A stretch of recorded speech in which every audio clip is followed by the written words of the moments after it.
जय बजरंगबली सभी भक्तजनों को। हनुमान जी यानी चमत्कार का दूसरा नाम।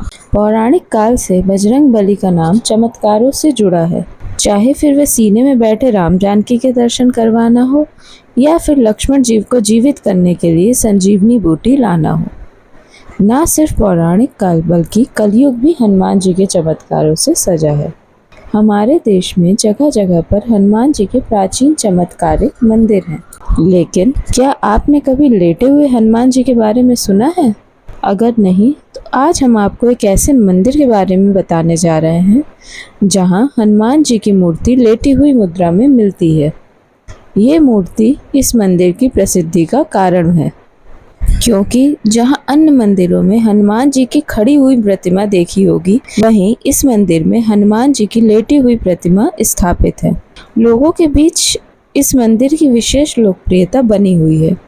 इस मंदिर को किले वाले हनुमान जी, लेटे हुए हनुमान जी, बड़े हनुमान जी और बांध वाले हनुमान जी आदि नामों से भी जाना जाता है।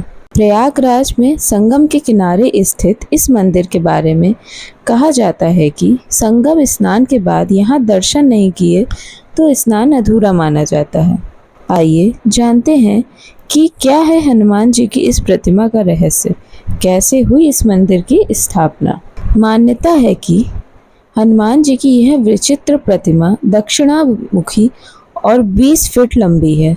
यह धरातल से कम 6-7 फीट नीचे है। इस प्रतिमा के बारे में माना जाता है कि इनके बाएं पैर के नीचे कामदा देवी और दाएं पैर के नीचे अहिरावण दबा है।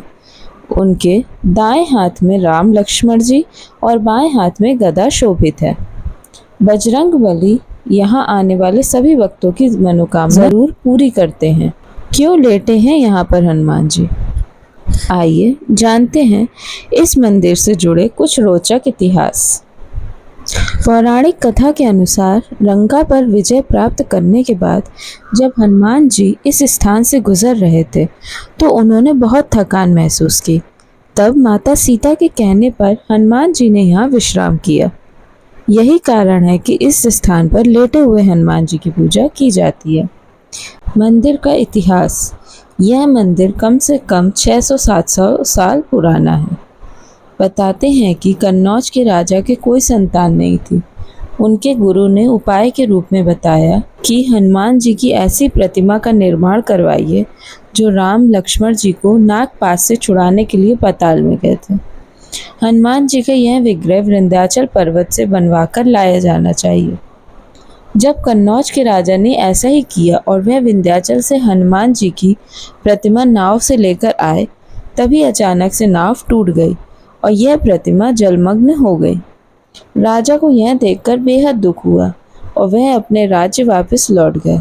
इस घटना के कई वर्षों बाद जब गंगा जी का जल स्तर घटा तो वहां धूनी जमाने का प्रयास कर रहे राम भक्त बाबा बालगिरी महाराज को यह प्रतिमा मिली। फिर उसके बाद वहां के राजा द्वारा मंदिर का निर्माण कराया गया। प्राचीन काल में मूर्ति को क्यों नहीं हिला सके मुगल सैनिक? प्राचीन काल में मुगल शासकों के आदेश पर हिंदू मंदिरों को तोड़ने का क्रम जारी था, लेकिन यहाँ पर मुगल सैनिक हनुमान जी की प्रतिमा को हिला भी न सके। वे जैसे जैसे प्रतिमा को उठाने का प्रयास करते, वह प्रतिमा वैसे वैसे और अधिक धरती में बैठी जा रही थी। यही वजह है कि यह प्रतिमा धरातल से इतनी नीचे बनी है। बोलिए जय श्री राम। हनुमान जी महाराज आप सबकी मनोकामना पूर्ण करें। धन्यवाद। अगर आपको वीडियो पसंद आई हो तो प्लीज़ लाइक करिए, हमारे चैनल को सब्सक्राइब करिए और ज़्यादा से ज़्यादा शेयर करिए। और अगर कोई अन्य टॉपिक के बारे में आपको जानकारी चाहिए हो तो कमेंट बॉक्स में लिखकर ज़रूर बताएं।